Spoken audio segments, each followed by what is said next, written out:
High, তোমাদের সকলকে শুভেচ্ছা জানিয়ে আজকে আমি তোমাদের একটি গুরুত্বপূর্ণ ম্যাথের ক্লাস শুরু করব। আজকে আমি আমার ক্লাস শেখাবো হচ্ছে ঐকিক নিয়ম। নিয়মটা কিন্তু আমরা ছোট থেকে অনেকবার শিখেছি, সবাই জানি, কিন্তু সঠিক নিয়মটা কিন্তু অনেকেই জানি না। সঠিক নিয়মটা সঠিকভাবে না শেখার জন্য কিন্তু ঐকিক নিয়মের সমস্ত রকমের অঙ্ক কিন্তু আমরা নির্দ্বিধায় বা নির্ভয়ে করতে পারি না। আর সঠিকভাবে ঐকিক নিয়মটা না শেখার জন্য আমাদের কিন্তু অঙ্কের প্রতি কিন্তু ভয় আরও কিন্তু বাড়তে থাকে। যদি সঠিক নিয়ম শিখে তুমি যদি কোনো অঙ্ক সলভ করতে পারো, তোমার মধ্যে কিন্তু একটি আত্মবিশ্বাস জন্মগ্রহণ করবে এবং অঙ্কের প্রতি ভয় কিন্তু ধীরে ধীরে দূরে থাকবে। তাই অঙ্ক শেখার ক্ষেত্রে, অঙ্ক ভালো করে শেখার ক্ষেত্রে বা নির্ভয় করার ক্ষেত্রে কিন্তু ঐকিক নিয়মের সঠিক নিয়মটা কিন্তু তোমাদের অবশ্যই শেখা জরুরি। আমি তোমাদের অনুরোধ করব, ভিডিওটি পুরো দেখো। ঐকিক নিয়ম নিয়ে তোমাদের কিন্তু আর কোনো সমস্যা থাকবে না। তোমাদের অনুরোধ করব যে আমার ভিডিওটা তোমরা পুরো দেখো। পুরো দেখার পরে কিন্তু তোমরা বুঝতে পারবে যে ঐকিক নিয়ম একদম সোজা একটা নিয়ম, যেটা এতদিন তোমরা সঠিকভাবে না শেখার জন্য কিন্তু তোমরা ভালোভাবে করতে পারছিলে না। তা আজকে আমি তোমাদের শেখাবো হচ্ছে ঐকিক নিয়ম। তা ঐকিক নিয়ম কাকে বলে, ঐকিক নিয়ম কি, সেই সম্বন্ধে তোমাদের একটা স্পষ্ট ধারণা থাকা দরকার। ঐকিক কথার অর্থ হচ্ছে একক বা এক। তাহলে ঐকিক নিয়মে যদি আমরা সংজ্ঞা দিতে চাই বা ঐকিক নিয়ম যদি আমরা বলি যে কাকে বলে, তাহলে আমরা কি বলতে পারি যে অনেকগুলো জিনিসের দাম বা পরিমাপ বা পরিমাণ থেকে, অনেকগুলো জিনিসের দাম পরিমাপ দেওয়া থাকবে, সেখান থেকে একটি বা একক জিনিসের দাম পরিমাপ বা পরিমাণ বের করে সেখান থেকে নির্দিষ্ট সংখ্যক জিনিসের দাম পরিমাপ বা পরিমাণ বের করার যে নিয়ম, সেটাকে বলা হচ্ছে ঐকিক নিয়ম। বোঝা গেল যে প্রথমে দেওয়া থাকবে কতগুলো জিনিসের দাম বা পরিমাপ বা পরিমাণ, সেখান থেকে আমরা প্রথমে একটি সেই জিনিসের, যে জিনিসের দামটা দেওয়া থাকবে বা পরিমাপ বা পরিমাণ দেওয়া থাকবে, সেই জিনিসের দামটা কিন্তু আমরা প্রথমে একটি বের করব। তারপরে আমাদের প্রশ্নে যতগুলো জিনিসের দাম পরিমাপ বা পরিমাণ চাইবে, সেই হিসাবে কিন্তু আমরা ওই জিনিসগুলোর দাম পরিমাপ বা পরিমাণ বের করব। ঐকিক নিয়মে কিন্তু মূল কথা হচ্ছে এইটাই। এবার এইটাই তোমাদের আমি বিভিন্ন উদাহরণের সাহায্যে একদম বেসিক থেকে একদম শেষ পর্যন্ত সমস্ত নিয়ম কভার করে আমি তোমাদের কিন্তু একদম ঐকিক নিয়ম ভালোভাবে বুঝিয়ে দেবো। তোমরা কিন্তু ঐকিক নিয়ম তোমাদের কিন্তু ঐকিক নিয়ম নিয়ে আর কোনো সমস্যা থাকবে না। তোমাদের আমি গ্যারান্টি দিচ্ছি যে ঐকিক নিয়ম এইভাবে তোমরা আগে কোথাও কোনো দিন দেখোনি বা কোনো মাসে তোমাদের শেখায়নি। আর যারা ঐকিক নিয়ম নিয়ে সমস্যা হয়, তারা আশা করি এই ভিডিওটি তোমাদের জন্য কিন্তু খুবই ফলপ্রসারী হবে বা ফলদায়ক হবে। তাহলে প্রথমে তোমাদের একটি সহজ প্রশ্নের মাধ্যমে আমি ঐকিক নিয়মের সংজ্ঞাটি বোঝানোর চেষ্টা করি, বা প্রত্যেকটা নিয়মে কিন্তু আমি উদাহরণগুলি এমনভাবে রেখেছি যে উদাহরণগুলি করাতে থাকবো, অঙ্কগুলো করাতে থাকবো, আর তোমাদের ঐকিক নিয়মের প্রত্যেকটা নিয়ম বোঝাতে কিন্তু আমি পুরো বিস্তারিত তোমাদের ঐকিক নিয়মটা বুঝিয়ে দেবো। তাহলে প্রথম প্রশ্ন দেখো, বলেছে যে 10টি ডিমের দাম 30 টাকা হলে 50টি ডিমের দাম কত? তাহলে কি দেখো, সংজ্ঞায় আমাদের ঐকিক নিয়মের সংজ্ঞায় বলা আছে যে প্রথমে কতগুলো জিনিসের দাম বা পরিমাণ দেওয়া থাকবে। তাহলে এখানে ধরো কতগুলো জিনিসের দাম দেওয়া আছে, কি কোন জিনিসের দাম দেওয়া আছে, যে ডিমের দাম দেওয়া আছে। তাহলে নির্দিষ্ট সংখ্যক ডিমের দাম দেওয়া আছে 10টি ডিমের দাম হচ্ছে 30 টাকা। তাহলে আমরা, আর প্রশ্ন চেয়েছে কি, প্রশ্নে চেয়েছে হচ্ছে 50টি ডিমের দাম কত। তাহলে আমাদের ঐকিক নিয়মের ক্ষেত্রে প্রথমে একটা লাইন লিখতে হয়। সেই লাইনটা, প্রথমের যে লাইনটা লিখতে হবে, সেই লাইনটা আমরা কিন্তু প্রশ্ন কি করেছে তার উপর ভিত্তি করে কিন্তু লিখতে হবে। তাহলে প্রশ্নে কি চেয়েছে দেখো, প্রশ্নে চেয়েছে যে 50টি ডিমের দাম কত। তাহলে 50টি ডিমের দাম চেয়েছে, তাহলে যা চাইবে দাম চেয়েছে সেটা কিন্তু প্রথম লাইনে যখন লিখবো আমরা ডান পাশে লিখবো। তাহলে আমরা এখানে কি লিখবো, যেহেতু ডিমের দাম চেয়েছে, ডিমের সংখ্যা দিয়ে ডিমের দাম চেয়েছে, তাহলে আমরা প্রশ্নে দিয়ে দিয়েছিল কি, যে আমাদের দিয়েছিল 10টি ডিমের দাম হচ্ছে 30 টাকা। তাহলে ওই লাইনটা আমরা লিখবো হচ্ছে উপরে, ডিমটা এই পাশে রাখবো বাদিকে, আর ডান দিকে রাখবো হচ্ছে দামটা।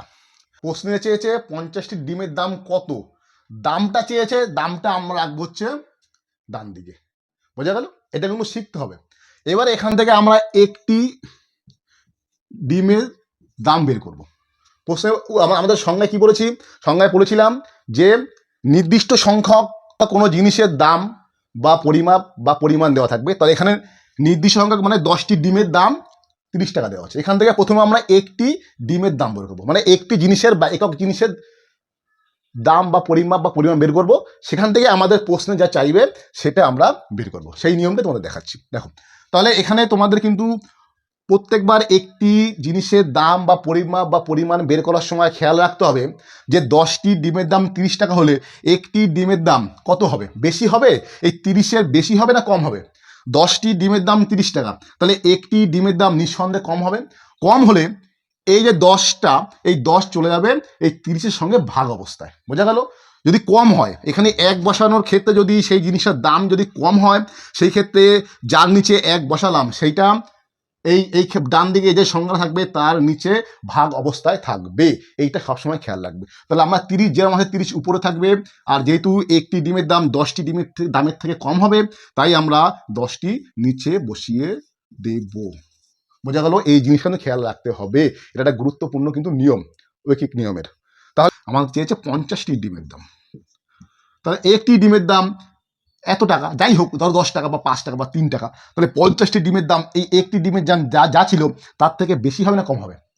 তাহলে অবশ্যই বেশি হবে। তাহলে বেশি হলে এইটা এই যা আছে তার সঙ্গে গুণ অবস্থায় যাবে। বোঝা গেল? তাহলে আমরা এখানে পেয়ে গেলাম 30, এই 50টা গুণ অবস্থায় চলে আসলো, আর নিচে 10 টাকা। এই 0 0 কাটলাম, 3 50, 150 টাকা। বোঝা গেল? এই ব্যাপারগুলো কিন্তু তোমাদের ছোট ছোট বিষয়গুলো কিন্তু মাথায় রাখতে হবে। পরের প্রশ্নটি হয়েছে যে 2 ডজন ডিমের দাম 48 টাকা হলে 6টি ডিমের দাম কত? দেখো, এই প্রশ্নে কিন্তু তোমাদের আরেকটি গুরুত্বপূর্ণ আমি নিয়ম শেখাবো। আমাদের চেয়েছে টি, কত টি ডিম, তাহলে আমরা কিন্তু ডজনকে টি বানিয়ে নিতে হবে। একক সবসময় কিন্তু একই রাখতে হবে। আমরা প্রথম লাইনে যে এককটা লিখবো, যে পরিসংখ্যান আমাদের প্রশ্ন দিয়েছে সেইটা কিন্তু প্রথম লাইন লিখতে হয়। প্রথম লাইনে আমরা যেসব এককগুলো ব্যবহার করব সংখ্যার, আর লাস্ট লাইনে আমাদের প্রশ্নে যেটা চেয়েছে আমাদের কাছে সেটা কিন্তু একই একক হতে হবে। এটা কিন্তু মাথায় রাখতে হবে। বোঝা গেল? তা আমাদের দিয়েছে কিন্তু পরিসংখ্যান 2 ডজন, ডজন এককে, কিন্তু চেয়েছে টি, 6টি ডিমের দাম। তার মানে আমরা ডজনকে কিন্তু প্রথমে কটি ডিম হয় সেটা বানিয়ে নিয়ে তারপরে কিন্তু আমাদের অঙ্ক করতে হবে। তাহলে আমাদের 2 ডজন সমান সমান 2 গুণ 12টি ডিম হয়, তাহলে সমান সমান 24টি। তাহলে এইবার তুমি প্রশ্নটা পড়বে হচ্ছে ডিমের দাম 48 টাকা, তাহলে 6টি ডিমের দাম কত? বোঝা গেল? পরিসংখ্যান যে লাইনটা আমাদের উপরের লাইনটা লিখতে হবে সেটার একক যেন একই রকম হয় প্রশ্নে যেইটা চাইলো সেইটার সাথে।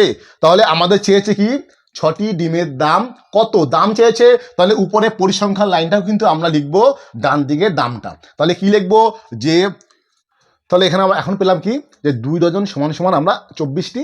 তাহলে এখন প্রশ্নে আমরা কিন্তু যে তথ্যের লাইন প্রথম লাইনটি লিখবো সেখানে কিন্তু আমরা 24টি লিখবো, কেননা আমাদের প্রশ্নে যে 6টি ডিম, এককটা যেন একই হয়, এটা কিন্তু মাথায় রাখতে হবে। ঠিক আছে, 6টি ডিমের, তাহলে এখানেও আমাদের লিখতে হবে 24টি, এখানে 2 ডজন লিখতে পারবো না। যদি আমাদের প্রশ্ন চাইতো যে 15 ডজন ডিমের দাম কত, তখন কিন্তু আমরা এখানে লিখতাম 2 ডজন ডিমের দাম 48 টাকা, 1 ডজন কত, 15 ডজন কত। বুঝে গেল? আর চেয়েছে 6টি ডিমের দাম কত, তাই দামটা এই পাশে লিখলাম আর ডিমটি এই পাশে লিখলাম।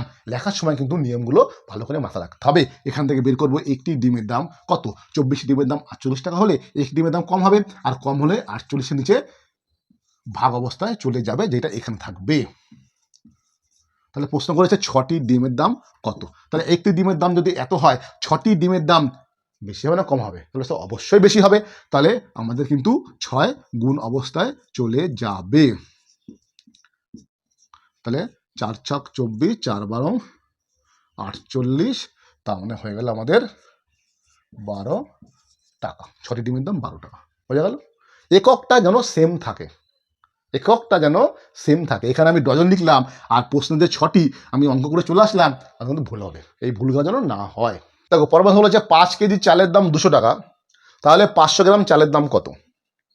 একদম সিম্পল অঙ্ক, খালি নিয়মটা তোমরা ইমপ্লিমেন্ট করতে পারছো কিনা বা নিয়মটা প্রয়োগ করতে পারছো কিনা তার জন্যই কিন্তু তোমাদের আমি এই উদাহরণটা করাচ্ছি। দেখো, আমাদের যে পরিসংখ্যান লাইনটা দিয়েছে, মানে প্রশ্নে যেটা আমাদের বলে দিয়েছে সেটা হচ্ছে পরিসংখ্যান লাইন বা তথ্য। তাহলে পরিসংখ্যান দিয়েছে যে 5 কেজি চালের দাম, তাহলে এখানে 5-এর এককটা কি আছে? কেজি। আর আমাদের প্রশ্নে চাইলো কিন্তু 500 গ্রাম, গ্রামে চাইলো। তা আমরা কিন্তু 5 কেজি চালের দাম 200 টাকা একই কত আর 500-তে কত বের করতে পারবো না, কেননা এটা কেজিতে আছে। তাহলে আমরা প্রথমে কেজিকে গ্রামে প্রকাশ করে নিতে হবে, মানে এককটা আমাদের সেম রাখতে হবে, এইটা যেন ভুল না হয়। তাহলে আমরা কি জানি যে 5 কেজি সমান সমান 5 ইন্টু 1000 গ্রাম সমান সমান তাহলে 5000 গ্রাম হলো। ঠিক আছে, তাহলে আমাদের প্রশ্ন কি আসলো, এবার পড়ো যে 5,000 গ্রাম চালের দাম 200 টাকা, তাহলে 500 গ্রাম চালের দাম কত, সেম থাকতে হবে। তাহলে দাম চেয়েছে, উপরে যে লাইনটা আমরা লিখবো সেটা কিন্তু ডান দিকে দামটা লিখতে হবে। তাহলে আমরা কি লিখতে পারি, যে দাম 200 টাকা। তো যে 5,000 গ্রাম চালের দাম যদি 200 টাকা হয়, তাহলে 1 গ্রাম চালের দাম বেশি হবে না কম হবে? তোমরা বলো অবশ্যই স্যার কম হবে। তাহলে আমাদের এটা 200-র নিচে ভাগ অবস্থায় 5,000 চলে আসবে টাকা। তাহলে আমরা এখান থেকে বের করব যে 500 গ্রাম চালের দাম, তাহলে উপরে 500 গুণ অবস্থায় চলে গেল, নিচে 5,000 যেমন ছিল সেমন থাকলো। এটা আমরা এখন সরলীকরণ বা কাটাকুটি করবো। এই 0 0 কাটলাম, এই 0 কাটলাম, এই 5 5 কাটলাম, সমান সমান 20 টাকা। 500 গ্রাম চালের দাম 20 টাকা। বোঝা গেল? প্রথম হচ্ছে একটি কাজ 20 জন শ্রমিক 30 দিনে করতে পারেন, তাহলে ওই কাজটি 15 জন শ্রমিক কত দিনে করবে? এবং আরেকটি প্রশ্ন জিজ্ঞেস করেছে যে 20 দিনে ওই কাজটি করতে হলে কতজন শ্রমিকের দরকার হবে? বোঝা গেল? এখানে প্রশ্নের তথ্যটা কি দিয়েছে? তথ্যটা দিয়েছে হচ্ছে, বা যেই লাইনটা আমরা লিখে ওইখানে নিয়ে আমরা করবো সেটা হচ্ছে যে 20 জন শ্রমিক একটি কাজ করতে পারে 30 দিনে। তাহলে এই লাইনটা ধরেই, এই লাইনটাকে বেস করেই আমরা কিন্তু উত্তরগুলো বের করব। তাহলে তাহলে প্রথম প্রশ্ন কি করেছে, যে 15 জন শ্রমিক কত দিনে কাজটি করতে পারবে? তাহলে 15 দিন শ্রমিক কত দিনে কাজটি করতে পারবে, কত দিনে চেয়ে কত দিনে জানতে চাইলো। তাহলে উপরের লাইনটা, যেই লাইনটা দিয়েছে সেই লাইনটা কত দিনে আমরা ডান দিকে লিখবো। বোঝা গেল? তাহলে আমাদের প্রশ্ন বলেছিল যে 20 জন শ্রমিক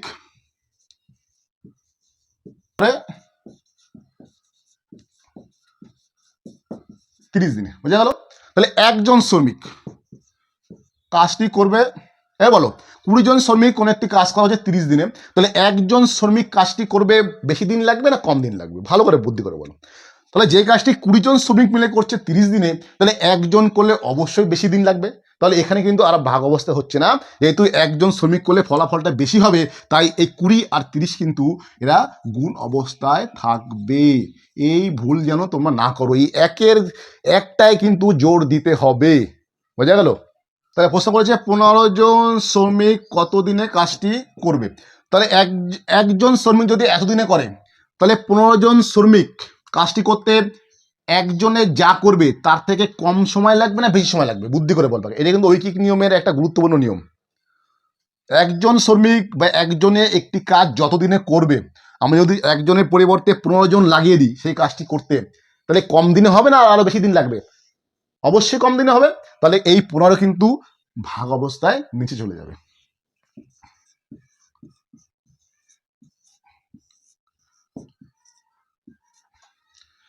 কাটো, 3 5 15, 4 5 20, 5 দুটো কাটলাম, এটা 3 10 কে 30, তাহলে 4 10 কে 40 দিন।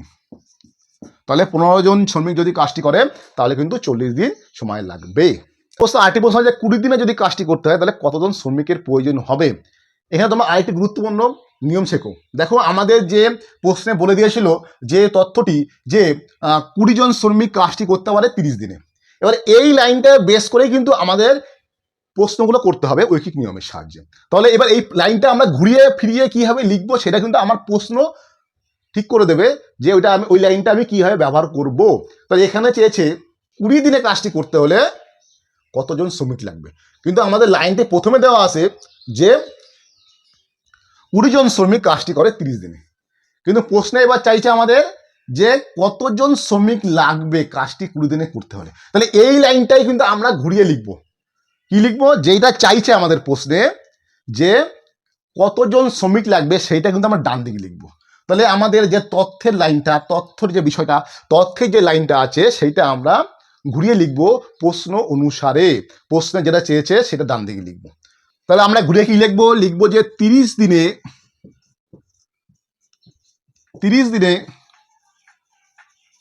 কাজটি করতে শ্রমিক লাগে কত? শ্রমিক লাগবে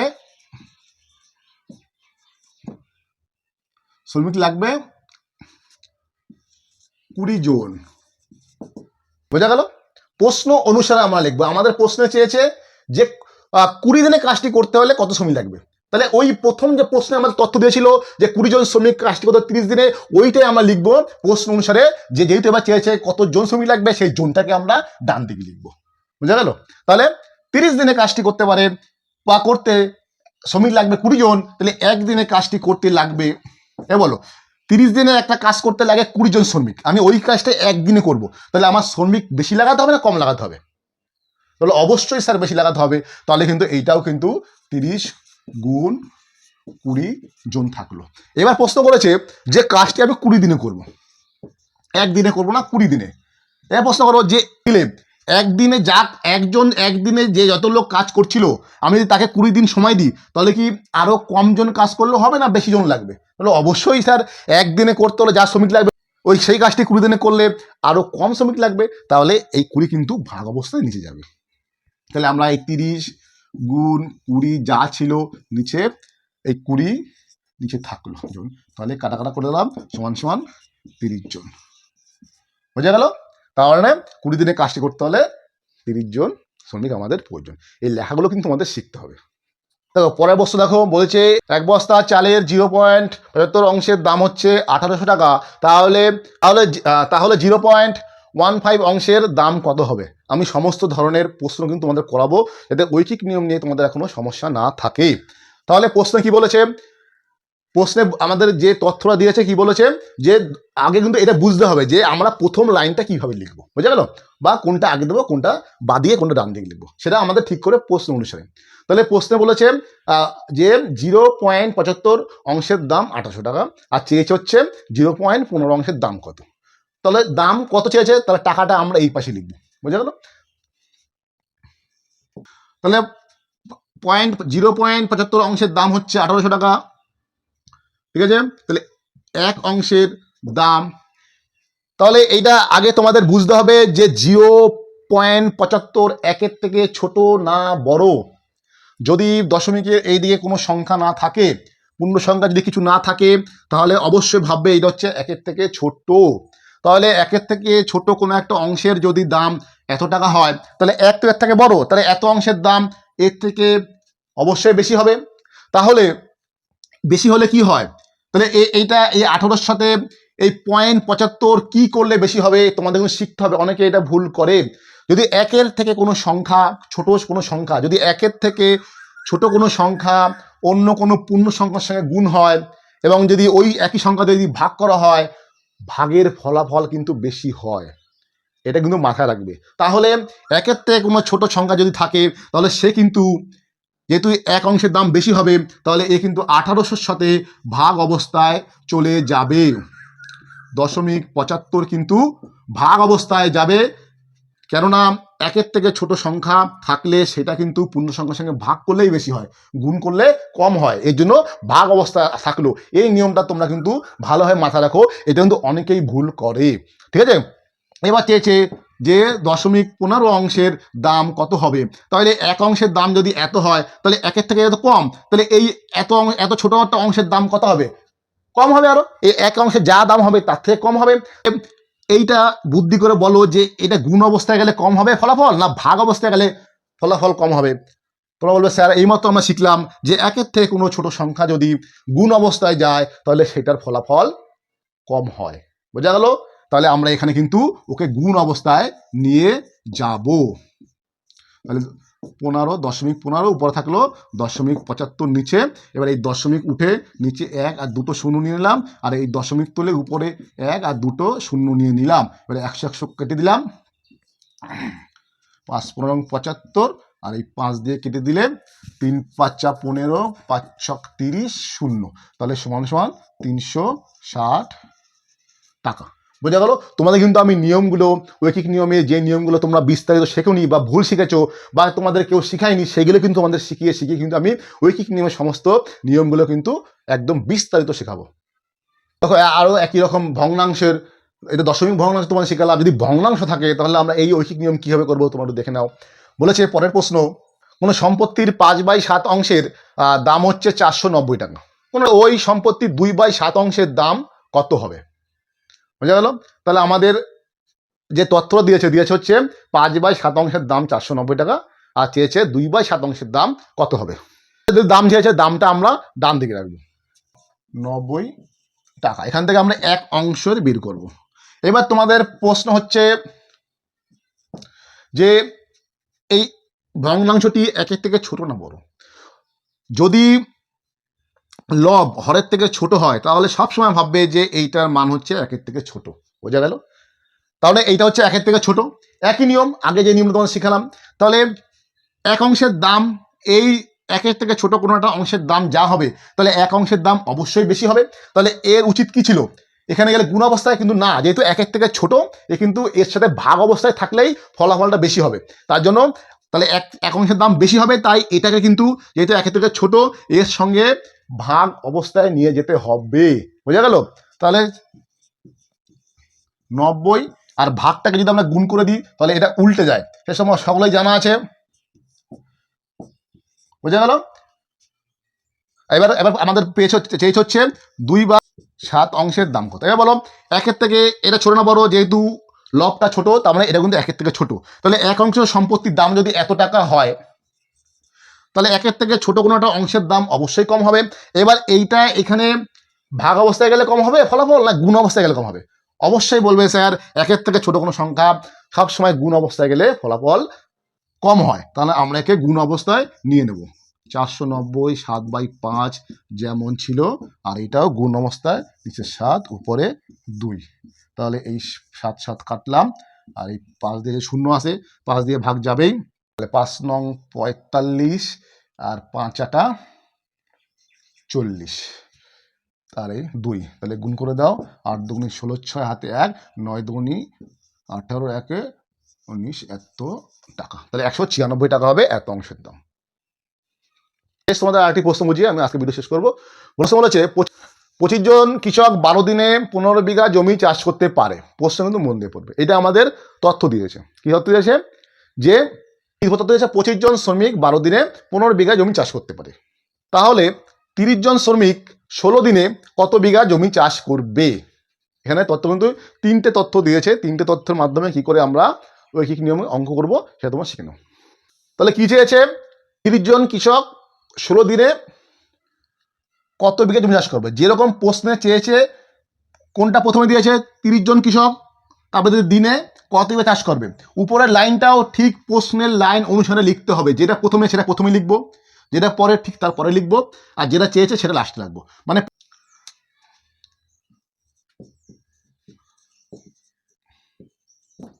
তাহলে লিখে ফেললাম প্রশ্ন অনুসারে, প্রশ্ন যেরকম চেয়েছে আমরা সেইভাবে তথ্যের যে লাইনটা সেটা প্রথম লাইনে লিখে দিলাম। কি লিখলাম? 25 জন কৃষক 12 দিনে 15 বিঘা জমি চাষ করতে পারে। এবার তোমরা ধীরে ধীরে প্রথমে আমরা প্রথমটাকে এক করব। একজন কৃষক 12 দিনটা 12 দিনই রাখবো। বোঝা গেল? তাহলে একজন কৃষক 12 দিনে বেশি জমি চাষ করবে না কম জমি চাষ করবে? তোমার বুদ্ধি করে বলো। 25 জন কৃষক যদি 12 দিনে 15 বিঘা জমি চাষ করে, তাহলে একজন কৃষক 12 দিনে অবশ্যই কম করবে, যেহেতু 25 জনের বদলে একজন আছে। তাহলে যদি কম করে তাহলে কিন্তু এইটা এর সঙ্গে ভাগ অবস্থায় যাবে। এখন কিন্তু 12 কোনো কাজে লাগছে না, কেন 12কে আমরা 12 লিখেছি। 12টা কিন্তু আমরা এখানে ব্যবহার করতে পারবো না। 12টা আমরা এখানে কমন নিয়েছি বা সাধারণভাবে রেখে দিয়েছি। 12টা এখানে ধরে নিয়েছি বলে 12টা এখানে কোনো কাজে এখন লাগবে না। আমরা এর সঙ্গে আর এর সঙ্গে সম্পর্ক করবো। তাহলে 25 জন শ্রমিক 12 দিনে 15 বিঘা করে, তাহলে একজন শ্রমিক 12 দিনে অবশ্যই কম করবে। তাহলে 15/25 বিঘা হয়ে যাবে। বোঝা গেল? এইবার আমরা এইটাকে একই রাখবো। একজন কৃষক, এইবার এখানে আমরা এক বসাবো। তাহলে কি বললো? যে একজন কৃষক 12 দিনে এত বিঘা জমি চাষ করে। এবার একজন কৃষক একদিন সময় দিলাম। বোঝা গেল? একজন কৃষক একদিনই সময় দিলাম। তাহলে কত বিঘা জমি চাষ করবে? কম না বেশি? তাহলে স্যার অবশ্যই কম করবে। তাহলে এইটাও ভাগ অবস্থায় নিচে চলে যাবে। তাহলে 25, এও ভাগ অবস্থায় 12 নিচে চলে যাবে। বোঝা গেল? এটা তোমার বুঝে নিও। এবার প্রশ্নে চেয়েছে যে 30 জন কৃষক 16 দিনে কত জমি চাষ করে, কত বিঘা জমি চাষ করে। তাহলে এক এক করে আমরা এখানে পুট করব, এক এক করে এখানে মানটা বসাবো, তারপরে কিন্তু আমরা ঐকিক নিয়মে করার চেষ্টা করবো। তোমরা ধীরে ধীরে বুঝে নাও। তাহলে কি বলেছে? 30 জন কৃষক, তাহলে 30 জন বসালাম এখানে, এখানে একই রাখবো। তাহলে একজন কৃষক একদিনে করে এত বিঘা জমি চাষ। 30 জন কৃষক একদিনে এর থেকে বেশি করবে না কম করবে? তাহলে একজনের পরিবর্তে 30 জন, তাহলে অবশ্যই বেশি করবে। তাহলে বেশি করলেই ফলাফলটা গুণে চলে যাবে, তাহলে 30 চলে যাবে গুণ অবস্থায়, আর বাদ বাকি যা ছিল আমরা তাই কিন্তু রেখে দেব। এবার প্রশ্ন করেছে যে 30 জন কৃষকের জায়গায় 30 জনই রাখলাম, আর 16 দিনে, তাহলে 30 জন কৃষক একদিনে করছিল এত বিঘা, তাহলে 30 জন কৃষক 16 দিনে কম করবে না বেশি করবে? অবশ্যই বেশি করবে। 16 চলে যাবে আমাদের গুণ অবস্থায়। তাহলে আমাদের ফাইনালি এই 15 গুণ 30 গুণ 16 উপরে পেলাম, আর নিচে পেলাম 25 গুণ 12। এবার কাটাকাটি করো, এটা 3 দিয়ে 3 5 15, এটা 5 5 25, এটা 5 6 30, 6 দুগুণি 12, আর এটা 8 দুগুণি 16, তাহলে 3 8 24 বিঘা। বোঝা গেল? এইভাবে কিন্তু ধীরে ধীরে নির্ভুলভাবে সঠিক নিয়মগুলো ফলো করে কিন্তু ঐকিক নিয়ম করতে হবে। তোমাদের যেই নিয়মগুলো আমি শেখালাম তোমরা সেইগুলো বাড়িতে প্র্যাকটিস করো, বিভিন্ন ঐকিক নিয়ম অঙ্কগুলো, দেখবে তোমার কিন্তু ঐকিক নিয়ম আর ভুল হচ্ছে না। সঠিক নিয়ম শিখলে কিন্তু অঙ্ক শিখতেও কিন্তু ভালো লাগে, এবং অঙ্কের প্রতি কিন্তু ভয় ধীরে ধীরে চলে যায়, বা অঙ্কের প্রতি কিন্তু একটা ভালোবাসা জন্মগ্রহণ করে। তাই বলবো সঠিক নিয়মে অঙ্ক করো এবং সঠিকভাবে শেখো।